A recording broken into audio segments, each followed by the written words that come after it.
तो hi friends, welcome है आप सभी का। आज हम लोग बात करने वाले हैं Hindi semester 1 BA semester 1 Hindi honours major paper 1 का पूछा हुआ क्वेश्चन पेपर 24-28 सेशन वालों में। ठीक है, तो यह सभी यूनिवर्सिटीज़ में काम देगा, खास करके झारखंड की जितने भी यूनिवर्सिटीज़ हैं। ठीक है, जितना भी SKMU, रांची यूनिवर्सिटी, नीलांबर पीताम्बर यूनिवर्सिटी, कोल्हान यूनिवर्सिटी, NPU मतलब BBMKU, विनोबा भावे यूनिवर्सिटी, सब में काम देगा। ठीक है, और इसमें क्या पढ़ना है? आदिकाल और पूर्व मध्य काल।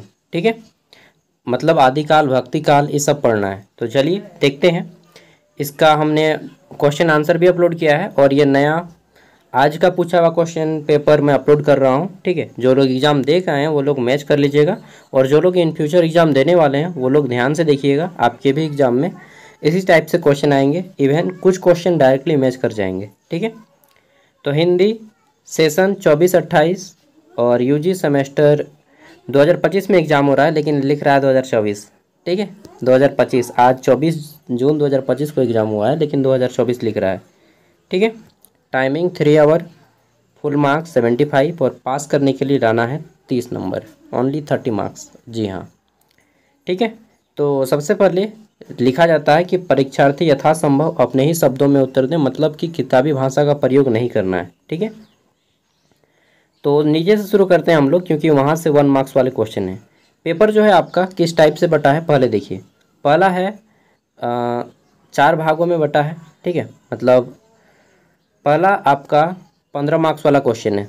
ठीक है, 3 प्रकार के क्वेश्चन रहेंगे 15 मार्क्स वाले। इसमें 4 प्रश्नों के आंसर करने हैं, मतलब लॉन्ग आंसर टाइप में 60 नंबर का।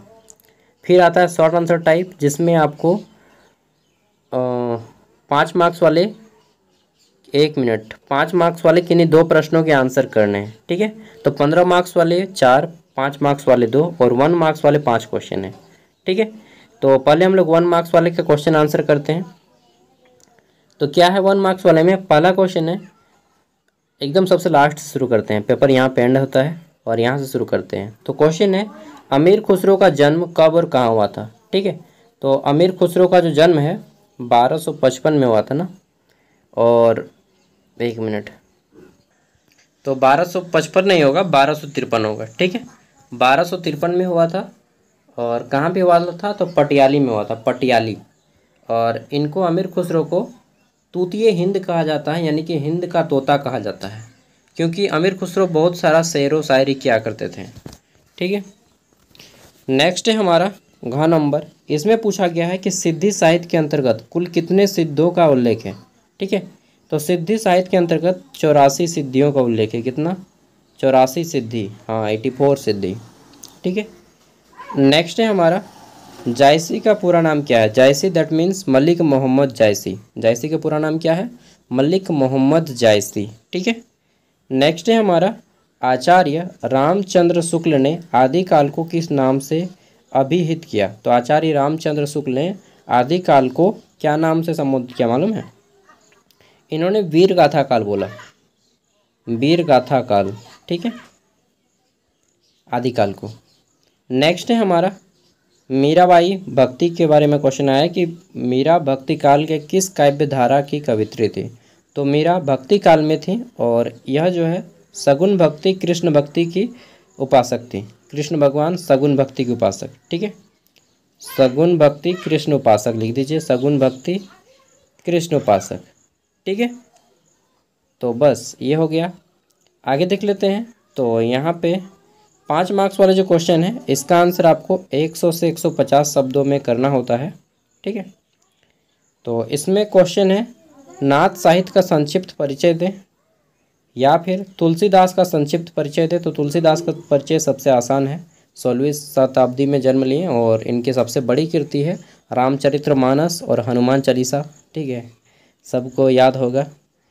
उसके बाद पृथ्वीराज रासो का संक्षिप्त परिचय दे, जो कि पृथ्वीराज रासो जो है पृथ्वीराज चौहान के ऊपर लिखी गई है। और पृथ्वीराज चौहान आपको मालूम है दिल्ली सल्तनत के तराइन का युद्ध 1191 और 1192 में जो हुआ था। ठीक है, तराइन के युद्ध में मारे गए थे और पहले युद्ध में हराए थे। तो तराइन का युद्ध पृथ्वीराज चौहान के ऊपर है, और इसको चंद बरदाई के द्वारा लिखा गया है। उसके बाद कबीरदास के ऊपर भी है, जो अच्छा लगे उसको लिखिए। कबीरदास भी बहुत अच्छे हैं, निर्गुण, निरंकार, परम ब्रह्मा को मानने वाले, ठीक है। किसी समाज मतलब समाज में रहकर भी समाज से संलिप्त नहीं थे, न किसी जाति धर्म के विरोध में थे, न किसी धर्म के सपोर्ट में थे, ठीक है। मतलब वो बोलते हैं ना कबीरदास की वाणी, बरसे कंबल भींगे पानी, उल्टी वाणी ना। साईं मोको इतना दीजिए जामे कुटुम्ब समाए, मैं भी भूखा ना रहूं साधु ना भूखा जाए। कबीरा खारा बाजार में मांगे सबकी खैर, ना काहू से दोस्ती ना काहू से बैर। मुझे कबीरदास की बहुत सारी पंक्तियाँ याद हैं, ठीक है, और मैं उनको मानता हूँ। मुझे लगता है कि कबीरदास भारत के सबसे महान लोगों में से एक हैं, ठीक है। चलिए, और 15 मार्क्स वाले क्वेश्चन अब शुरू होते हैं। और यहाँ से 15 मार्क्स वाले में किन्हीं 4 का आंसर करना है। टोटल 6 हैं, 6 में से 4 का आंसर, और इसका आंसर 500 से 600 शब्दों के बीच में करना होता है, ठीक है। और 3 खड़ा पन्ना में करना होता है। 3 खड़ा पन्ना मतलब 1 खड़ा पन्ना में 2 पेज, तो 3 खड़ा पन्ना में 6 पेज, ठीक है, अष्टन पेज। पहला है हमारा यहाँ पे हिंदी साहित्य के, कौन है यार, पागल कर दिया। तो चलिए शुरू करते हैं, आगे बढ़ते हैं। तो हमारा है हिंदी साहित्य के इतिहास लेखन की परंपरा का विस्तार से लिखें। पहला क्वेश्चन यही पूछा गया है, ठीक है। इन सभी का मैं क्वेश्चन आंसर कराया हुआ हूँ और इसी वीडियो के एंड स्क्रीन में वो दे दूंगा, ठीक है। दूसरा क्वेश्चन, आदिकाल के नामकरण एवं प्रवृत्तियों पर प्रकाश डालें, ठीक है, कि आदिकाल का जो नामकरण है अलग अलग लेखकों ने इसे अलग अलग नाम से पुकारा। जैसे कि अभी देखें कि इन्होंने वीरगाथा काल किया कहा, ठीक है, तो सब कोई अपना अपना नाम दिया है, वही बताना है। नेक्स्ट है, विद्यापति भक्ति कवि हैं या श्रृंगार कवि, स्पष्ट करें, ठीक है। तो विद्यापति पूरी तरह से ना तो भक्ति कवि ना ही श्रृंगार, मतलब दोनों का समावेशन है इनका, ये बताना है डिटेल में। नेक्स्ट है, भक्ति आंदोलन के उदय की पृष्ठभूमि पर प्रकाश डालें। और भक्ति आंदोलन वाला टॉपिक बहुत अच्छा है। इसमें क्या है, आप सबको लिख सकते हैं, मीराबाई, सूरदास, तुलसीदास, मलिक मोहम्मद जायसी, ठीक है, और जितने भी हैं इन सभी का आप नाम दे सकते हैं भक्ति आंदोलन के बारे में। नेक्स्ट है हमारा यहाँ पे भक्तिकालीन प्रमुख प्रवृत्तियों पर प्रकाश डालें। कौन कौन से काव्य लिखे गए, तो जैसे कि सुरसागर लिखा सूरदास ने, ठीक है, और मीराबाई ने लिखा, फिर कबीरदास ने लिखा बीजक, ठीक है, मलिक मोहम्मद जायसी ने लिखा पद्मावत। तो सबका अपना अपना है, सबको कोई भी आप बनाएं, 4 गो। नेक्स्ट है, संत काव्य एवं सूफी काव्य का विस्तार से उल्लेख करें। संत काव्य क्या है, हिंदू धर्म में हम लोग साधु बोलते हैं ना, साधु संत, वही अगर इस्लाम धर्म में हो गया तो हम लोग सूफी बोलते हैं। तो सिंपल सी बात है, सूफी जैसे मलिक मोहम्मद जायसी एक सूफी कवि हैं, ठीक है।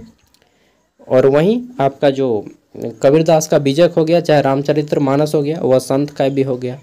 तो ज़्यादा डिफरेंस नहीं है, बस धर्म का नाम से थोड़ा सा अलग हो गया, बाकी सब सेम है, ठीक है।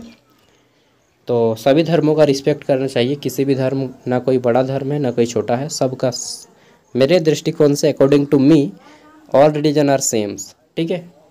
तो ये था क्वेश्चन पेपर जो कि एग्ज़ाम में पूछा गया था, और इन सभी को प्रैक्टिस कीजिए। चलिए, मैं एंड स्क्रीन में वीडियो दे रहा हूँ, खास करके जितने भी यूनिवर्सिटीज़ का एग्ज़ाम बाकी है उन सभी के काम बहुत आएगा, ठीक है। बाय।